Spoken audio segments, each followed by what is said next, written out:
Mathirappally service സഹകരണ ബാങ്കിന്റെ പുതുപ്പാടി ബ്രാഞ്ചിന് പുതിയ മന്ദിരമായി. പ്രതിപക്ഷ നേതാവ് വി.ഡി. സതീശൻ മന്ദിരത്തിന്റെ ഉദ്ഘാടനം നിർവഹിച്ചു. ചടങ്ങിൽ നീതി മെഡിക്കൽ ഷോപ്പും ഉദ്ഘാടനം ചെയ്തു. രാഷ്ട്രീയ സാമൂഹ്യ രംഗത്തെ പ്രമുഖരുടെ സാന്നിധ്യത്തിലായിരുന്നു പരിപാടികൾ.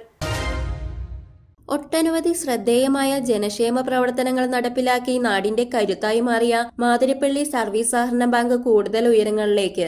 ബാങ്കിന്റെ പുതുപ്പാടി ബ്രാഞ്ചിന് പുതിയ മന്ദിരമായി. നിർമ്മാണം പൂർത്തീകരിച്ച മന്ദിരത്തിന്റെ ഉദ്ഘാടനം പ്രതിപക്ഷ നേതാവ് വി.ഡി. സതീശൻ നിർവഹിച്ചു. മാതിരപ്പള്ളി സർവീസ് സഹകരണ ബാങ്കിന്റെ പുതുപ്പാടി ബ്രാഞ്ചിന്റെ ഉദ്ഘാടന കർമ്മം നിർവഹിക്കപ്പെടുന്ന ഈ മഹനീയമായ മുഹൂർത്തത്തിൽ നിങ്ങളോടൊപ്പമാകാൻ കഴിഞ്ഞതിൻ്റെ സന്തോഷം ഞാൻ പങ്കുവയ്ക്കുന്നു. നമുക്കറിയാം, നിരവധി വർഷകാലമായി ഈ പ്രദേശത്തിൻ്റെ ഏറ്റവും വലിയ ഒരു ധനകാര്യ സ്ഥാപനമായി പ്രവർത്തിക്കുന്ന ബാങ്കാണ് മാതിരപ്പള്ളി സർവീസ് സഹകരണ ബാങ്ക്. നല്ല നിലയിൽ നല്ല സാമ്പത്തിക അച്ചടക്കത്തോടുകൂടി സുതാര്യതയോടുകൂടി ജനങ്ങളെ അവരുടെ നിക്ഷേപങ്ങളും അവരെ വിശ്വാസത്തിലെടുത്തുകൊണ്ട് ഏറ്റവും ഭംഗിയായി പ്രവർത്തിക്കുന്ന, ഓരോ ഘട്ടത്തിലും ഓരോ വർഷത്തിലും മുന്നോട്ട് നീങ്ങുന്ന ഒരു ധനകാര്യ സ്ഥാപനമാണ്. തീർച്ചയായിട്ടും 2 കോടി രൂപ മുതൽ മുടക്കി മനോഹരമായ ഒരു കെട്ടിടം ഈ ഹൈവേയുടെ അരികിൽ നിർമ്മിക്കാൻ കഴിഞ്ഞതിന് ഞാൻ ബാങ്ക് പ്രസിഡന്റിനെയും ഭരണസമിതി അംഗങ്ങളെയും സെക്രട്ടറി അടക്കമുള്ള ജീവനക്കാരെയും പ്രത്യേകമായി അഭിനന്ദിക്കാൻ ഈ അവസരം വിനിയോഗിക്കുക. കേരളത്തിലെ സഹകരണ സ്ഥാപനങ്ങൾ സാധാരണക്കാരുടെ ആശ്രയ കേന്ദ്രങ്ങളാണെന്നും അത്തരം സ്ഥാപനങ്ങൾ ജനങ്ങളുടെ വിശ്വാസ്യത നിലനിർത്തി മുന്നോട്ടു പോകണമെന്നും പ്രതിപക്ഷ നേതാവ് പറഞ്ഞു. Bank president A.G. ജോർജ് അധ്യക്ഷത വഹിച്ചു. ഇതോടൊപ്പം സുസജ്ജമായ നീതി മെഡിക്കൽ ഷോപ്പ് അദ്ദേഹം ഉദ്ഘാടനം ചെയ്തു.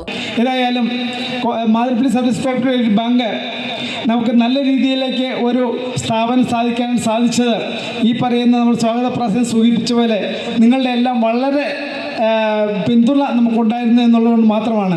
നമ്മൾ ഏകദേശം 10 വർഷം നേരെ എതിർവശത്തുള്ള കെട്ടിടത്തിൽ പ്രവർത്തിച്ചുകൊണ്ടിരുന്നു. അതിനുശേഷം എഗ്രിമെൻ്റ് തീർന്നതിന് ശേഷം നമ്മൾ മാറേണ്ടതായിട്ടുള്ള ഒരു രീതിയിലേക്ക് വന്നു. നിർബന്ധമായിട്ടും മാറണം, എഗ്രിമെൻ്റ് പുതുക്കുന്നില്ല എന്ന് കെട്ടിട ഉടമസ്ഥൻ പറഞ്ഞപ്പോഴാണ് ഭരണസമിതി കൂടിയിട്ട് നമ്മളിങ്ങനെ ഒരു കെട്ടിടം വാങ്ങിക്കാൻ തീരുമാനിച്ചത്. നമ്മളുടെ കയ്യിൽ ഏകദേശം 2.5 കോടി രൂപയോളം കെട്ടിടം പണിയുന്നതിനും റിപ്പയർ ചെയ്യുന്നതിനും ഉണ്ടായ ഒരു സാഹചര്യത്തിലാണ് ഇത് വാങ്ങിക്കാനുള്ള സാഹചര്യം ഉണ്ടായത്.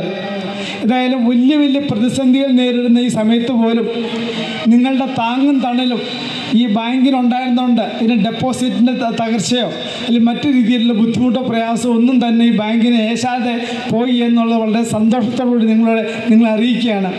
ഈ ഒരു കാലഘട്ടം ഒട്ടനവധി സ്വത്തുക്കൾ ആർജിക്കുവാനായിട്ട് നമുക്ക് സാധിച്ചിട്ടുണ്ട്.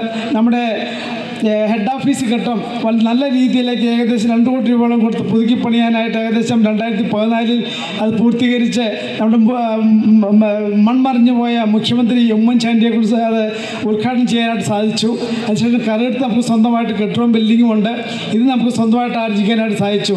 ഭരണസമിതി അംഗം ജോർജ് വർഗീസ് ആമുഖ പ്രഭാഷണം നടത്തി. മുസ്ലിം ലീഗ് സംസ്ഥാന കൌൺസിൽ അംഗം P.K. മൊയ്തു, കേരള കോൺഗ്രസ് നിയോജക മണ്ഡലം പ്രസിഡന്റ് A.T. പൗലോസ്, ഭരണസമിതി അംഗങ്ങളായ K.M. Muhammad, Basil T. Paul, Pramod P. Nair, Muhammad Rafeeq, C.K. Madhavan, Bissy Simon, Sunitha Viji, Shijumol P.S., A.K. Varkey, വിവിധ രാഷ്ട്രീയ നേതാക്കളായ Shameer Panakkal, P.K. Moidu, K.P. Babu, Babu Elias, George Varghese, M.S. Eldhose, A.K. Varkey, Sreeja S Nath തുടങ്ങിയവർ പങ്കെടുത്തു.